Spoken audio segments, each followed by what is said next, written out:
नमस्कार दोस्तों, हमारे YouTube चैनल पर एक बार फिर आपका स्वागत है। आज हम बात करेंगे एमपीटेट वर्ग 3 चयन परीक्षा के लिए मैथ के 5वें प्रैक्टिस सेट के बारे में। इसके पहले मैं आपको मैथ के 4 प्रैक्टिस सेट सॉल्व करा चुका हूं, तो उनको जाकर आप देख सकते हैं। लिंक आपको वीडियो के डिस्क्रिप्शन में मिल जाएगा। तो हम बात करते हैं आज के पहले सेट के पहले क्वेश्चन के बारे में। 4200 के गुणनखंडों की संख्या ज्ञात करें। तो 4200 के गुणनखंड की संख्या आप कैसे ज्ञात करेंगे? तो कोई भी इस प्रकार की संख्या अगर आपसे बोली जाए तो आपको क्या करना है, सबसे पहले इसको अभाज्य गुणनखंडों में तोड़ना है। इस प्रकार से जैसा आप यहाँ पर देख रहे हैं, पहले आप 2 से डिवाइड करेंगे तो ये आपका 2100 बार यहाँ पर डिवाइड हो जाएगा। उसके बाद आप आसान बनाने के लिए 3 से कर सकते हैं, तो 3 से आपका 700 बार हो जाएगा, क्योंकि आपके 2 और 3 आपकी अभाज्य संख्याएं हैं। अगली बार आप 7 से कर सकते हैं तो आपको यहाँ पर 100 मिल जाएगा। इसके बाद आप फिर 2 से कर दें तो आपको 50 मिल जाएगा। इसके बाद आप फिर 2 से करेंगे तो यहाँ पर 25 मिल जाएगा, और लास्ट में आप 2 बार 5 से कर देंगे तो इस प्रकार से आपका यहाँ पर ब्रेक हो जाएगा, जैसा कि आप देख पा रहे हैं। अब इस प्रकार से जब आपके अभाज्य गुणनखंड में संख्या टूट जाएगी, उसके बाद आपको क्या करना है, 4200 को आप इस तरीके से लिख सकते हैं। 2 कितने बार है आपका, 1 2 3 बार है, तो 2 की पावर आप 3 लिख लें। इंटू यहाँ पर 3 कितने बार है आपका, मात्र 1 बार है, 3 की पावर 1 होगा। 5 कितने बार है आपका, लास्ट में आप देखें 2 बार है, तो यहाँ पर आप 5 की पावर 2 लिख दें।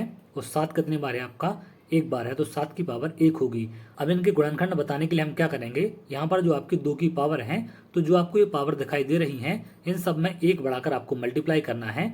जैसे 2 की पावर 3 है तो आप क्या करेंगे, 3 + 1, इसमें इंटू हो जाएगा आपका। यहाँ पर आप देखें 3 की पावर 1 है तो 1 + 1, यहाँ पर देखा 5 की पावर 2 है तो 2 + 1, और यहाँ पर 7 की पावर 1 है तो यहाँ पर आपको 1 + 1 करना है। इस तरीके से एक पावर ज़्यादा करके आप इनको मल्टीप्लाई करेंगे तो कितना मिलेगा, 4 × 2 × 3 × 2। तो यहाँ से देखें 8 × 6 कितना हो जाएगा आपका, 48। इस तरीके से आप गुणनखंडों की संख्या निकाल सकते हैं। तो ए वाला यहाँ पर हमारा आंसर हो जाएगा। अगले प्रश्न पर आते हैं। अगला प्रश्न यहाँ पर पूछा गया है, बिंदु ए 2 1 है, बिंदु बी 3 4 है, और बिंदु सी आपका 4 1 है। तो ऐसे त्रिभुज के शीर्ष हैं जो खाली स्थान है। तो हमें ये बताना है कि जो शीर्ष यहाँ पर दिए गए हैं ये कौन से प्रकार के त्रिभुज के हैं। समद्विबाहु त्रिभुज के हैं, समकोण के हैं, समबाहु के हैं, या फिर विषमबाहु के। तो देखिए, त्रिभुज की पहचान हम 2 तरीके से कर सकते हैं, या तो एंगल से पता कर सकते हैं या फिर इनकी साइड से। तो यहाँ पर आपको क्या शीर्ष दिए गए हैं, पहले आप एक त्रिभुज बना लें। अब इसके शीर्ष आपको दिए गए हैं। ए आपका कितना है, यहाँ पर ए आपको दिया गया है 1 2 है। यहाँ पर अगला देखें आप, बी कितना दिया गया आपको, बी आपका 3 4 है। यहाँ पर सी आपको दिया गया है 4 1 है। तो यहाँ पर हम इनकी साइड की लंबाई देख लेंगे कि साइड की लंबाई कितनी है। तो साइड की लंबाई से आपको अंदाजा लग जाएगा। सबसे पहले इन दोनों की हम लंबाई निकालें, तो कैसे निकालेंगे, अगर आपको 2 पॉइंट दिए जाएं यहाँ पर x1 y1, तो इस प्रकार से आपको क्या करना है, इनको मान लें आप x1 y1 है। अगर ये आपका x1 y1 होगा, ये यहाँ पर आपका x2 y2 हो जाएगा। इसको आप x3 y3 मान लें। तो यहाँ पर आपको फॉर्मूला कैसे लगाना है, यहाँ पर फॉर्मूला हो जाएगा आपका, ए बी दूरी आपकी कैसे निकल जाएगी, यहाँ से निकलेगी आपकी x2 - x1 का स्क्वायर, प्लस हो जाएगा आपका y2 - y1 का स्क्वायर। तो इसमें आपको यहाँ से वैल्यू पुट कर देनी है जो आपने ए बी पॉइंट माने हैं। तो यहाँ पर आपका x2 कितना हो जाएगा, x2 आपका 3 है, 3 - 1 का स्क्वायर, प्लस यहाँ पर आप देखें y2 कितना है आपका, 4 - 2 का स्क्वायर, और इसका आपका रूट है यहाँ पर। तो 3 - 1 2 होगा, 2 का स्क्वायर आपका आएगा 4, प्लस यहाँ पर कितना आ जाएगा, 2 का स्क्वायर यहाँ पर भी बनेगा आपका 4, तो ये बन जाएगा यहाँ पर आपका √8। तो यहाँ से ए बी हमें कितना मिल गया, √8 है। तो ये भुजा मिल गई हमें यहाँ से √8 है हमारी। अब अगली 2 भुजाएं यहाँ से आपको निकालनी पड़ेगी।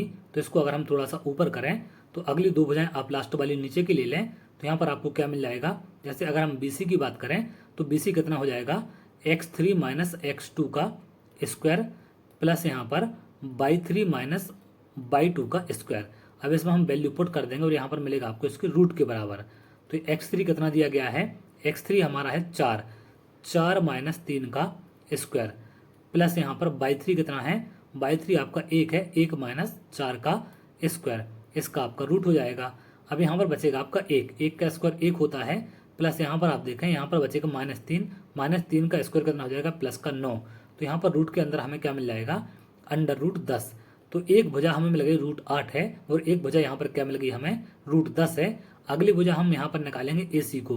तो AC हम कैसे निकाल लेंगे, AC बराबर हो जाएगा यहाँ पर x3 - x1 का स्क्वायर, प्लस y3 - y1 का स्क्वायर, y3 - y1 का स्क्वायर, इसका रूट आपको क्या मिल जाएगा, AC की लंबाई मिल जाएगी यहाँ से तो यहाँ पर आगे आप वैल्यू पुट करें तो x3 आपका कितना है 4 है, 4 माइनस 1 का स्क्वायर प्लस यहाँ पर आप देखें ये आपका 1 है और यहाँ पर आपको दिया गया है y1 2 है आपका, तो इसकी वैल्यू पुट करेंगे तो आगे आपको क्या मिलेगा, इसका आप रूट लगा दें तो यहाँ पर आगे मिल जाएगा हमें 4 माइनस 1 3 का स्क्वायर कितना होगा 9 प्लस यहाँ पर बचेगा आपका माइनस 1 का स्क्वायर प्लस 1 हो जाएगा, तो 9 और 1 कितना मिलेगा हमें 10 मिल जाएगा।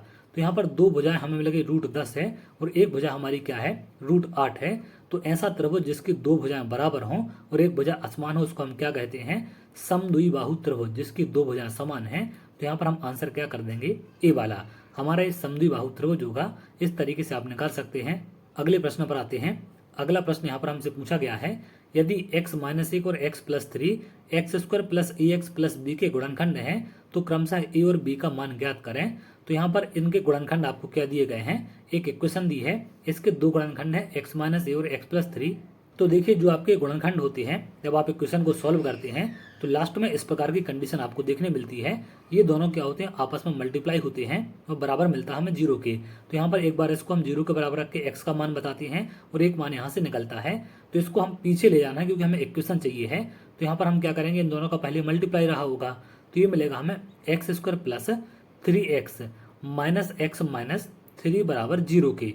अब इसके पहले और क्या कंडीशन होगी, एक्स स्क्वायर ये प्लस का 3x और ये माइनस का, तो यहाँ पर मिलेगा आपको प्लस का 2x माइनस 3 बराबर 0। तो ये हमारी इक्वेशन है जिसके मूल क्या है, यहाँ पर x माइनस 1 और x प्लस 3 है, लेकिन इसका हमें कंपेरिजन करना किससे, एक्स स्क्वायर प्लस यहाँ पर जो इक्वेशन दी गई है x square plus A X plus B से। तो यहाँ पर आप a का मान देखें कितना है 2 है और b का मान देखें तो -3 है। तो a बराबर मिल जाएगा कंपैरिजन करने पर आपको 2 के और b बराबर मिल जाएगा आपको -3 के। तो 2 और -3 इसका आंसर हो जाएगा। बी वाला ऑप्शन आप देख सकते हैं। इस तरीके से इसे आप निकाल सकते हैं। इसके साथ साथ अगर आप लोग सभी विषय के क्वेश्चनों को प्रैक्टिस करना चाहते हैं तो मैंने अपने एप्लीकेशन पर टेस्ट सीरीज लॉन्च कर दी है। एमपीटेट वर्ग 3 चयन परीक्षा 2025 के लिए जो आपका लेटेस्ट सिलेबस जारी किया गया है उसी के अनुसार सारे आपके टेस्ट हैं। फुल लेंथ टेस्ट वहाँ पर डलना स्टार्ट हो चुके हैं। अभी आपके 6 फुल लेंथ टेस्ट वहाँ पर डल चुके हैं। आपको एप्लीकेशन का लिंक नीचे मिल जाएगा, डिस्क्रिप्शन में जाकर आप देख सकते हैं। यहाँ पर प्ले स्टोर पर आप डाउनलोड करें संदीपनी एकेडमी हटा के नाम से, तो प्ले स्टोर पर भी आपको मिल जाएगी। वहाँ से आप एप्लीकेशन डाउनलोड करें। अभी बहुत कम प्राइस में टेस्ट सीरीज आपको मिल रही है, तो आप जाकर देख सकते हैं, क्योंकि आगे चल के प्राइस आपके वेरी हो सकते हैं। तो आप लोग एप्लीकेशन पर जाकर टेस्ट सीरीज देख सकते हैं। अगले प्रश्न पर आते हैं। अगला प्रश्न दिया गया है, त्रिभुज एबीसी में बिंदु डी और ई क्रमशः भुजाओं AB और AC पर इस प्रकार है कि DE पैरेलल है आपके BC के और AD और DB का अनुपात आपको 3:1 दिया गया है। EA बराबर 3.3 है, तो AC का मान ज्ञात करना है। अब यहाँ पर एक त्रिभुज आपको इस प्रकार से कुछ दिया गया है जिसमें ABC आपका त्रिभुज है। तो पहले हम इसका नाम दे दें। यहाँ पर त्रिभुज क्या है हमारा, ABC है। इसमें D और E क्रमशः भुजाओं AB और AC पर इस प्रकार हैं। तो यहाँ पर D और E आपके कहाँ पर हैं, AB और इस पर इस प्रकार हैं D और E कि ये दोनों आपकी क्या है, पैरेलल हैं। ये मध्य बिंदु नहीं है, इसको आप ध्यान रखेंगे, मध्य बिंदु नहीं बोला गया है। सिर्फ यहाँ पर कंडीशन क्या है, DE और BC आपके पैरेलल हैं। AD और BD का अनुपात आपको दिया गया है। AD BD कितना है आपका 3:1 है और यहाँ पर EA का मान दिया गया आपको 3.3 है। तो हमें यहाँ पर AC बताना है, ये पूरी वाली भुजा यहाँ पर बतानी है यहाँ तक की, इसका मान क्या होगा।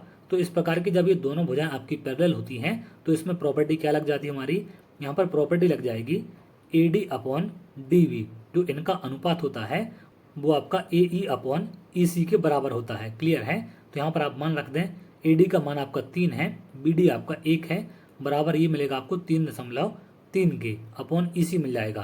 तो यहाँ से EC का मल्टीप्लाई होगा, यहाँ पर इसका होगा। तो यहाँ से हम आगे सॉल्व करेंगे तो 3EC आपको क्या मिलेगा 3.3 के, तो 3 आपका अपॉन में आ जाएगा।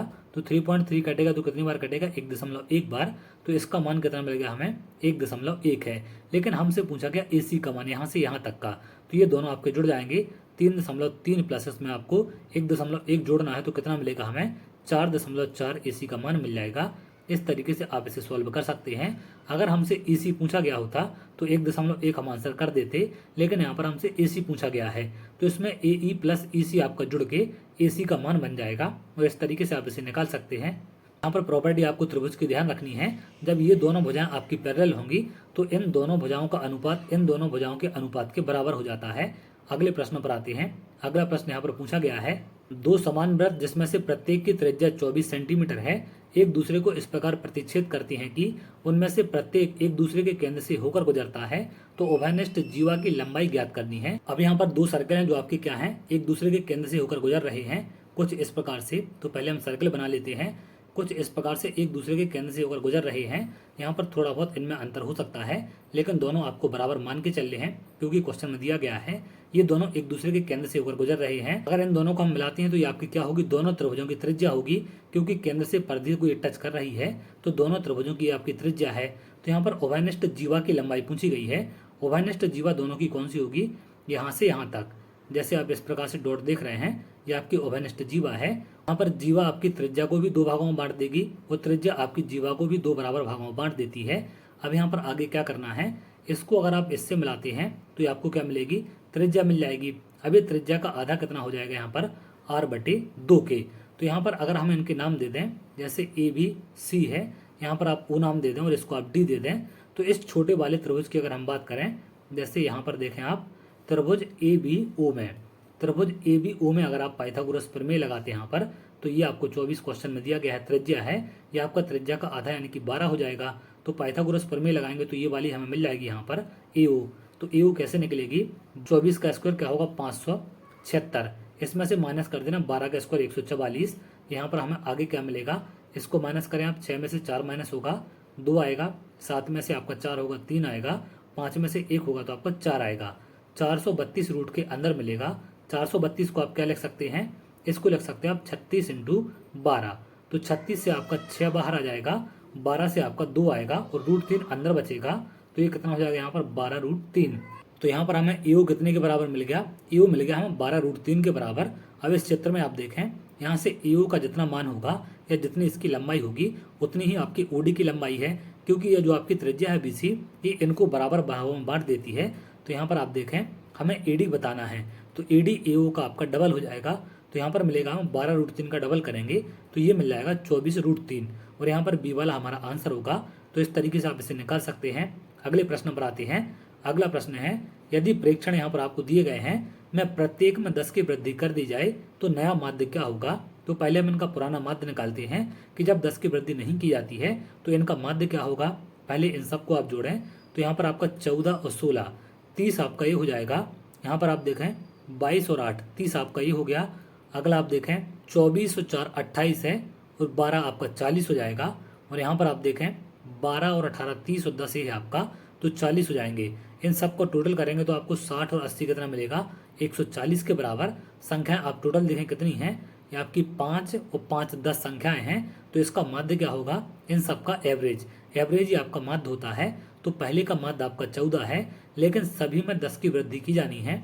14 माध्य होने का मतलब क्या है, या फिर 14 औसत होने का मतलब क्या है कि जितनी भी आपके पास 10 संख्याएं हैं सभी के पास 14 का होना। उस सभी के पास अगर 14 है इसका मतलब औसत आपका 14 है। अगर सभी के पास 10 और पहुंच जाएगा तो सभी के पास कितना कितना हो जाएगा, 24। उस सभी के पास 24 का होने का मतलब होता है सभी का एवरेज 24 होना। तो इसका डी आंसर हो जाएगा, क्योंकि जब प्रत्येक में वृद्धि की जाती है तो औसत में भी उतनी ही आपकी वृद्धि होती है। अगर यहाँ पर 10 की कमी की जाती तो औसत में भी आपका 10 कम हो जाता। तो इस तरीके से आप निकाल सकते हैं। अगले प्रश्न पर आते हैं। अगला प्रश्न है, दो संपूरक कोणों में से बड़ा कोण छोटे कोण से 36 अधिक है, तो छोटे कोण का मान ज्ञात करें। अब यहाँ पर पूरक और संपूरक कोणों की बात की जाती है, तो जो आपका पूरक कोण है इनके दोनों कोणों का योग कितना होता है, 90 डिग्री। और संपूरक कोण कितने डिग्री के होते हैं आपके, संपूरक कोण होते हैं टोटल आपके 180 डिग्री के। दोनों कोणों का मान 180 डिग्री होता है। अब यहाँ पर बोला गया है कि छोटे कोण से बड़ा कोण आपका कितना अधिक है, 36 डिग्री अधिक है। तो यहाँ पर हम क्या करेंगे, एक हमारा बड़ा कोण है और एक हमारा छोटा कोण है। अब कुछ अभ्यर्थियों को इसको डिवाइड करने में भी दिक्कत आती है, तो आपको क्या करना है, इस 180 में से पहले आप 36 बड़े कोण को दे दें, तो अब आपके पास कितना बचेगा, 36 माइनस कर देंगे तो यहाँ पर आपके पास बचेगा, ये आपका माइनस हो जाएगा 144। अब 144 आपके पास बचा है टोटल, जब आपने 36 बड़े को दे दिया, क्योंकि हमें बड़े को 36 ज़्यादा देना है तो पहले आप 36 निकाल कर अलग कर देंगे। उसके बाद जितना बचेगा उसको आप आधा आधा कर दें, तो आधा आधा कितना हो जाएगा, ये आपका 72 दोनों को और मिल जाएगा यहाँ से। तो छोटे कोण का मान 72 होगा और बड़े कोण का मान कितना हो जाएगा, 72 + 36। लेकिन हमसे छोटा कोण पूछा गया है तो ये वाला हमारा आंसर होगा। इस तरीके से आप निकाल सकते हैं। अगले प्रश्न पर आते हैं। अगला प्रश्न पूछा गया है, एक ही रेखा पर लंबवत रेखाएं खाली स्थान होती हैं। तो अगर एक रेखा इस प्रकार से आपकी और इस पर जो लंबवत आपकी इस प्रकार से रेखाएं होती हैं, ये क्या होती हैं, हमेशा एक दूसरे के समांतर होती हैं। क्लियर है, इस चीज़ को आप ध्यान रखें, क्योंकि ये सभी क्या है आपकी लंबवत हैं और लंबवत आपकी तभी होंगी जब क्या होंगी, एक दूसरे के समांतर होंगी। तो बी वाला इसका आंसर हो जाएगा। अगले प्रश्न पर आते हैं। अगला प्रश्न है, cos theta into tan theta बराबर है 2/√3 के और थीटा एक न्यून कोण है, तो थीटा का मान ज्ञात करना है। तो यहाँ पर हम क्या करेंगे, ये जो वैल्यू यहाँ पर ऑप्शन में हमें दी गई है, इसको रख के हम यहाँ पर चेक कर लेंगे कि इन एंगल में से किसका मान रखने पर ये बराबर 2/√3 के आता है। जैसे अगर हम बात करें पहले वाले एंगल की, तो अगर 30 डिग्री हम यहाँ पर रखते हैं तो क्या हो जाएगा, कोसेक 30 डिग्री इंटू यहाँ पर होगा आपका टेन 30 डिग्री। अब इसको चेक करना है कि क्या ये 2/√3 के बराबर है या फिर नहीं है। तो यहाँ पर आपको कोसेक 30 का मान पता होना चाहिए, जो आपकी टेबल होती है। तो कोसेक 30 का मान कितना होता है, 2, क्योंकि साइन 30 कितना होता है, 1/2 के। तो यहाँ से कोसेक 30 हो जाएगा 2 के बराबर और √30 होता है आपका 1/√3 के बराबर। तो ये मान मिल जाएगा हमें 2/√3 के बराबर, जो कि यहाँ पर क्वेश्चन में आपको दिया गया है 2/√3 के। तो पहले वाले एंगल पर ही वेरीफाई हो जाता है। तो थीटा का मान क्या हो जाएगा यहाँ पर 30 डिग्री। अगले प्रश्न पर आते हैं। अगला प्रश्न बोला गया है, एक तांबे की तार को मोड़कर एक वर्ग बनाया गया है जिसका क्षेत्रफल कितना है, 121 वर्ग सेंटीमीटर है। तो एक तांबे की तार को मोड़कर क्या किया गया, एक वर्ग बनाया गया इस प्रकार से, जिसकी सभी भुजाएं क्या होती हैं, बराबर होती हैं। वो वर्ग का क्षेत्रफल 121 सेंटीमीटर स्क्वायर है। तो यहाँ पर ए स्क्वायर बराबर कितने के दिया गया आपको, 121 के। तो भुजा क्या मिल जाएगी यहाँ से 11। अब सभी भुजाएं आपकी कितनी है यहाँ पर 11 हो जाएंगी। आगे आपसे क्या बोला गया है, यदि इसी तार को मोड़कर एक वृत्त बनाया जाता है तो वृत्त का क्षेत्रफल ज्ञात करें। अब यहाँ पर पहले तो आप देखें जो आपकी परिधि है कितने सेंटीमीटर की है, तो सभी को आप जोड़ेंगे तो इसका परिमाप कितना हो जाएगा, परिमाप मिलेगा आपको 44 सेंटीमीटर के। और इसी परिमाप से आपको क्या करना है, एक वृत्त बनाना है इस प्रकार से। तो यहाँ पर आपकी आर त्रिज्या होगी। तो वृत्त की परिधि कितनी होती है आपकी 2πr, जो कि आपके परिमाप की क्या होगी, बराबर होगी, क्योंकि इसी तार से आपने क्या बनाया है, एक वृत्त बनाया है। तो 2πr आपके 44 के बराबर होगा। अब 2 यहाँ पर होगा, पाई का मान 22/7 होता है, इंटू आर बराबर है आपके 44 के। तो 44 22 इंटू 2 से कट जाएगा, आर कितना मिलेगा 7 के बराबर। तो हमसे क्या पूछा गया, वृत्त का क्षेत्रफल कितना होगा। तो वृत्त का क्षेत्रफल कितना होता है, पाई आर स्क्वायर। पाई का मान 22/7 बोला गया है कि ये आपको लेना है। आर आपका 7 इंटू 7 हो जाएगा। तो 7 से 7 कटेगा, 2 का इसमें मल्टीप्लाई करेंगे तो कितना मिल जाएगा आपको 154 वर्ग सेंटीमीटर। तो यहाँ पर ए वाला आंसर आप कर सकते हैं। उसी तार को मोड़कर आपने क्या बनाया है, एक सर्कल बनाया है। अगले प्रश्न पर आते हैं। अगला प्रश्न है, यदि त्रिभुज के कोण 5:6:7 के अनुपात में है तो त्रिभुज को कहा जाता है। तो यहाँ पर मैंने आपको पहले बताया कि त्रिभुज की पहचान हम 2 प्रकार से कर सकते हैं, एक तो कोण के आधार पर और दूसरा भुजा के आधार पर। तो यहाँ पर आपको अनुपात दिया गया कोणों का। तो जैसा कि आप जानते हैं तीनों कोणों का योग कितना होता है, 180 डिग्री। तो यहाँ पर 5x plus 6x plus 7x बराबर हो जाएगा आपका 180 डिग्री के। इन सबको आप जोड़ेंगे तो ये कितना होगा आपका 18x। 18x बराबर मिलेगा हमें यहाँ से 180 डिग्री के। तो यहाँ पर x कितना मिल जाएगा 10 डिग्री। x 10 डिग्री है तो ये वाला हमारा कितना हो जाएगा, एक 50 डिग्री का होगा, एक आपका 60 डिग्री का और एक आपका ये हो जाएगा 70 डिग्री का। तीनों कोणों का मान यहाँ पर आ चुका है और तीनों कोण आपके 90 डिग्री से कम है, यानी कि त्रिभुज हमारा कैसा होगा, न्यून कोण होगा। अगर एक कोण का मान यहाँ पर 90 डिग्री के बराबर होता तो क्या बोल देते हम कि समकोण है, और एक कोण का मान अगर 90 डिग्री से ज़्यादा होता तो हम क्या बोल देते कि हमारा कोण अधिक कोण है। तो यहाँ पर ये तीनों कंडीशन आपको ध्यान रखनी है कि अगर सभी कोणों का मान 90 डिग्री से कम है तो आपका कैसा हो जाएगा, न्यून कोण होगा, और किसी एक कोण का मान 90 डिग्री के बराबर है तो आपका समकोण हो जाएगा, और यहाँ पर किसी एक कोण का मान 90 डिग्री से ज़्यादा होगा तो क्या हो जाएगा, ये अधिक कोण हो जाएगा। तो इस तरीके से आप त्रिभुज की पहचान कर सकते हैं। अगले प्रश्न पर आते हैं। अगला प्रश्न है 10 और 50 का तृतीयानुपाती ज्ञात कीजिए। अब यहाँ पर मैंने 2 प्रश्न समान प्रकार के लिए हैं। एक यहाँ पर है आपका 15, 10 और 12 का चतुर्थानुपाती बताना है, और यहाँ पर आपको तृतीयानुपाती। इसमें यहाँ पर आप देखें सिर्फ 2 संख्याएं दी गई हैं और यहाँ पर आपको 3 संख्याएं हैं। तो इसमें अभ्यर्थी कई सारे कंफ्यूज होते हैं कि इनको आखिर हम कैसे सॉल्व करते हैं। तो यहाँ पर जो आपको ये फॉर्मेट दिया गया है ये आपका ABC का है। ABC आपके कंटिन्यू प्रोपोर्शन या फिर सतत अनुपात में होते हैं, तो इस प्रकार की कंडीशन बनती है। अब यहाँ पर आपको क्या चीज़ दी गई है, 10 और 50 आपको दिया गया है। तृतीयानुपाती बताना है। तो प्रथम अनुपाती आपका ए होता है, मध्यानुपाती आपका बी होता है और तृतीयानुपाती आपका सी होता है। यहाँ पर द्वितीयानुपाती भी इसको आप बोल सकते हैं और मैक्सिमम क्वेश्चन में आपको मध्यानुपाती बोला जाता है। तो यहाँ पर इस प्रकार से लिखते हैं। अब यहाँ पर आपको 10 और 50 दिया गया है, सी का मान बताना है। तो अब इनको जब ये कंटिन्यू प्रोपोर्शन या सतत अनुपात में होते हैं तो इनको हम कैसे लिखते हैं, ए बटे बी बराबर बी बटे सी। क्लियर है।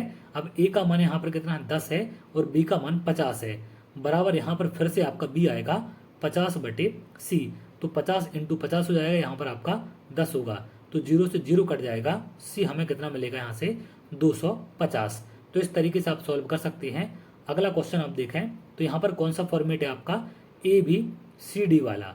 ए बी सी डी वाला फॉर्मेट है। इसमें ये आपका प्रथमानुपाती है, ये आपका द्वितीयानुपाती है, ये तृतीयानुपाती और ये आपका चतुर्थानुपाती जो आपसे पूछा गया है। अब यहाँ पर 3 चीजें आपको दी गई हैं, 15 है, 10 है, 12 है। अगर यहाँ पर आपसे बोला जाता कि इसका द्वितीयानुपाती क्या होगा तो आप बी को छोड़ देते, यहाँ पर तृतीयानुपाती सी और इसका मान आप क्या करते, 12 लेते। इस प्रकार से आपको लेना पड़ेगा। अगर आपसे प्रथम अनुपात पूछा जाता तो 15, 10 और 12 क्या हो जाते आपके, बी सी और डी के मान होते, लेकिन यहाँ पर हमसे डी पूछा गया है। तो इसका कंटिन्यू प्रोपोर्शन क्या होता है, ए बटे बी बराबर सी बटे डी। क्योंकि यहाँ पर चारों चीजें आपके यहाँ पर अवेलेबल हैं तो यहाँ पर मान रख दें आप 15 बटे 10 बराबर हो जाएगा आपका 12 बटे डी के। अब यहाँ पर 3 से आप काट दें, 3 से कट जाएगा आपका 5 बार और ये कटेगा आपका 4 बार। 5 से इसको काट दें आप, 5 से कटेगा आपका 2 बार, तो डी कितने के बराबर मिल जाएगा, 8 के। इस तरीके से आप सॉल्व कर सकते हैं। यहाँ पर दोनों में आपको ध्यान रखना है, यहाँ पर जब आपको 2 संख्याएं दी जाएं इसका मतलब क्या है, ए बी सी का फॉर्मेट है। अगर आपको 3 संख्याएं दी जाती हैं और चौथी पूछी जाती है इसका मतलब ही आपका ए बी सी डी का फॉर्मेट है। तो यहाँ से ना तो आपसे गलती होगी ना ही आप कंफ्यूज होंगे, क्योंकि कई सारे अभ्यर्थी इन क्वेश्चनों में गलती करके आते हैं। अगले प्रश्न पर आते हैं। अगला प्रश्न यहाँ पर पूछा गया है, वह छोटी से छोटी 6 अंकों की संख्या ज्ञात करें जो 18 का गुणज है। तो छोटी से छोटी 6 अंकों की संख्या आपकी क्या होगी, अगर हम इस प्रकार से लिखें 3, 4, 5, 6, ये आपकी छोटी से छोटी संख्या है। तो इसमें हम पहले इसको डिवाइड करके देखेंगे क्या ये 18 से डिवाइड होगी या नहीं होगी। तो 18 का आप 5 बार मल्टीप्लाई करेंगे तो कितना हो जाएगा, 90। अब यहाँ पर माइनस करेंगे तो आपका 10 बचेगा, एक जीरो यहाँ पर फिर आ जाएगा आपका, तो फिर ये 5 बार गुणा होगा तो आपका आएगा 90। अब यहाँ पर फिर माइनस करेंगे तो कितना बचेगा, 10। अब ये वाला जीरो यहाँ पर आएगा तो ये फिर 5 बार डिवाइड हो जाएगा तो यहाँ पर 90 फिर आएगा, यहाँ पर बचेगा 10 आपका। अब ये जीरो लास्ट का यहाँ पर आपका फिर आ जाएगा, तो अब लास्ट में कितना बचेगा आपका, 90। तो यहाँ पर बचेगा आपका 10 और यहाँ पर आपका 5 आ जाएगा। तो जैसा कि आप यहाँ पर देख पा रहे हैं कि 6 अंकों की जो आपकी छोटी से छोटी संख्या है, इसे जब हम 18 से डिवाइड करते हैं तो हमारा 10 क्या बचता है, शेष बच रहा है। अब यहाँ पर तो हमें बतानी कि कम से कम ऐसी संख्या होनी चाहिए जो इससे पूरी डिवाइड हो जाए, क्योंकि 18 का गुणज हमसे पूछा गया है तो वो संख्या 18 से पूरी डिवाइड होनी चाहिए। अब अगर आप इसमें से 10 को कम करते हैं तो जो आपकी संख्या 6 अंकों की है या आपकी 5 अंकों की रह जाएगी। तो हमें यहाँ पर 10 को कम नहीं करना है। हम क्या करेंगे, यहाँ पर अगर 18 हो जाए तो पूरा डिवाइड हो जाएगा, तो इसमें हम 8 को और ऐड कर देंगे। तो 10 तो हमारा पहले से शेष बच रहा था, 8 हम और ऐड करेंगे तो यहाँ पर जो ये संख्या है हमारी, 8 को हम और ऐड कर देंगे तो हमारा क्या बन जाएगा, ये वाली संख्या बन जाएगी। इसमें 8 और ऐड हो जाएगा तो यहाँ पर क्या मिलेगा, इस प्रकार से ये संख्या हमें मिल जाएगी। तो ये वाला हमारा आंसर हो जाएगा। इस तरीके से आप निकाल सकते हैं। अगले प्रश्न पर आते हैं। अगला प्रश्न है, एक लकड़ी के बक्से की माप 20, 12 और 10 सेंटीमीटर है। लकड़ी की मोटाई 1 सेंटीमीटर है। तो बक्सा बनाने के लिए उपयोग की जाने वाली लकड़ी का आयतन ज्ञात करना है। अब यहाँ पर एक लकड़ी है आपकी जिसकी अलग अलग लंबाई, चौड़ाई, ऊंचाई है, यानी कि घनाभ के आकार की है। अब यहाँ पर थोड़ा सा दिमाग आपको लगाना पड़ेगा। इसमें थोड़ी बहुत गलती आपसे आगे चल के हो सकती है, क्योंकि इस प्रकार से जो आपकी एक फलक होगी इसमें आपकी एक भुजा कितनी है, 20 सेंटीमीटर है, एक आपकी 12 सेंटीमीटर है, और जो आपकी ऊंचाई होगी, इसको अगर हम घनाभ बना ले इस तरीके से, तो ये आपकी जो ऊंचाई होगी ये कितनी है, यहाँ पर ये वाली ऊंचाई आपको दी गई है, ये वाली, ये आपकी 10 है। इस तरीके से आपको एक घनाभ दिया गया है। तो इसमें लंबाई, चौड़ाई, ऊंचाई तीनों चीजें हैं। अब यहाँ पर क्या बोला गया है कि लकड़ी की मोटाई 1 सेंटीमीटर है।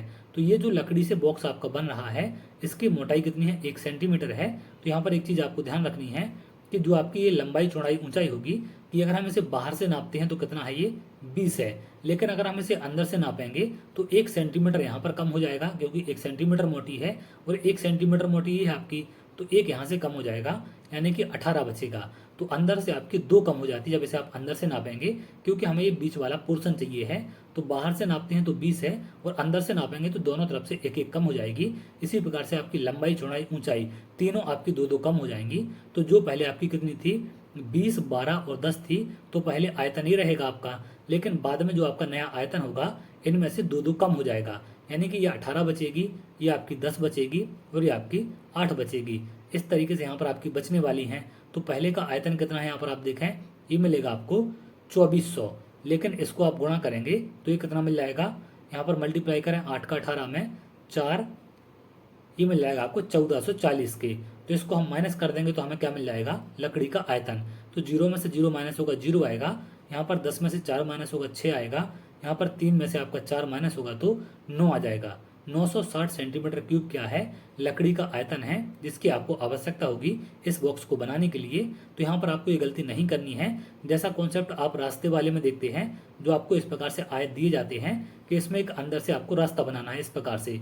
तो यहाँ पर आप बोलते हैं कि ये वाली जो लंबाई है ये दोनों तरफ से आपकी कम की जाती है। जैसे अगर ये आपका 20 का है और यहाँ पर 2 सेंटीमीटर चौड़ा रास्ता बनाना है, तो 2 यहाँ से कम होगा, 2 यहाँ से, और अंदर वाले जो ये लंबाई है आपकी कितनी बचेगी, 16 बचेगी। इसी प्रकार से यहाँ पर आपका 1 सेंटीमीटर मोटी ये लकड़ी है, तो 1 सेंटीमीटर यहाँ पर कम होगा और 1 यहाँ पर।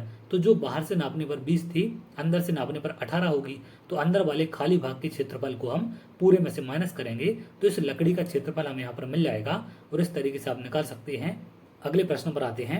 अगला प्रश्न यहाँ पर पूछा गया है, एक बेलन के ऊपर लगाए गए एक अर्धगोले का कुल पृष्ठीय क्षेत्रफल ज्ञात कीजिए जबकि दोनों की त्रिज्याएं समान हो और बेलन की ऊंचाई इसकी त्रिज्या की 2 गुनी है। तो यहाँ पर क्या क्या चीजें आपको बोली गई हैं।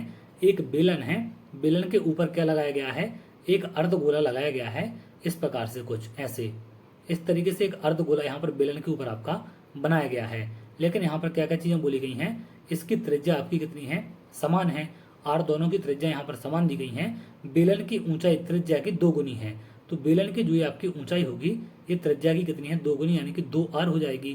तो यहाँ पर बेलन की ऊंचाई आपको क्या मिल जाएगी, बेलन की ऊंचाई ये मिलेगी आपको 2r, और दोनों की त्रिज्या आपको पता है यहाँ से क्या है, समान है, तो त्रिज्या आपकी r है। तो यहाँ पर हम कैसे निकालेंगे, कुछ इस प्रकार से आपका शेप है। तो यहाँ पर ये नीचे वाले का आप देखें, इसका क्या हो जाएगा, 2πrh, नीचे वाले सर्कल का कितना होगा, πr², और ऊपर वाले का कितना हो जाएगा, जो अर्धगोला है आपका 2πr², 2πr² इसका होता है। अब ये जो ऊपर वाला आप सर्कल देख रहे हैं ये तो आपका ढक जाएगा, तो इसको आपको नहीं लेना है, इस बात का ध्यान रखें। इसलिए मैंने यहाँ पर इस बेलन को लिया, तो एक आपका 2πrh लिया और एक आपका πr²। तो इन सबको आप जोड़ेंगे तो एक πr² ये है और 2 ये है आपका, तो कितना हो जाएगा 2πrh प्लस 3πr²। अब h का मान यहाँ पर कितना है आपका, 2r के बराबर है, तो इसको आप रख दें 2πr, और r का h का मान कितना है, 2r के बराबर, प्लस यहाँ पर मिलेगा आपको 3πr²। तो इसका 2r का इसमें मल्टीप्लाई होगा तो कितना आ जाएगा, 4πr² प्लस 3πr²। 4 और 3 जुड़ेगा तो ये मिलेगा हमें 7πr² के बराबर। तो इस तरीके से आप इसका निकाल सकते हैं कुल पृष्ठीय क्षेत्रफल। यहाँ पर बेलन और ऊपर बने अर्धगोले दोनों का हमसे पृष्ठीय क्षेत्रफल पूछा गया है, इसको आप ध्यान रखेंगे। इस तरीके से आप निकाल सकते हैं। अगले प्रश्न पर आते हैं। अगला प्रश्न पूछा गया है, यदि 2 संख्याओं का महत्तम समावर्त 2 है और उनका गुणनफल कितना है आपका 120 है, तो दोनों संख्याओं का लघुत्तम समावर्त हमें ज्ञात करना है। तो देखिए 2 संख्याओं का गुणनफल आपका क्या होता है, 2 संख्याएं जो आपकी होती हैं, 2 संख्याओं का गुणनफल आपका बराबर होता है एलसीएम इंटू एचसीएफ के, एलसीएम इंटू एचसीएफ के। ये फॉर्मूला तो आपने पढ़ा होगा। अब यहाँ पर आपको क्या क्या दिया गया है, एलसीएम नहीं दिया गया, ये आपसे पूछा गया है। एचसीएफ आपका 2 है और इन दोनों का गुणनफल आपका 120 है, तो 2 से आपका कटेगा कितनी बार, 60 बार। तो यहाँ पर हमें एलसीएम मिल जाएगा 60 है। तो इस तरीके से आप इसे सॉल्व कर सकते हैं। तो ये थे आपके आज के प्रैक्टिस सेट के क्वेश्चन। इनमें से कई सारे क्वेश्चन ऐसे आपको फंस सकते हैं जिनमें सेम कॉन्सेप्ट आपके लग सकते हैं। यहाँ पर इन क्वेश्चनों की सहायता से बाकी और नए क्वेश्चन जो आपके एग्जाम में पूछे जाएंगे उनको आप आसानी से सॉल्व कर पाएंगे, और इसी प्रकार के क्वेश्चन वैल्यू चेंज होकर भी आपको एग्जाम में देखने मिल सकते हैं।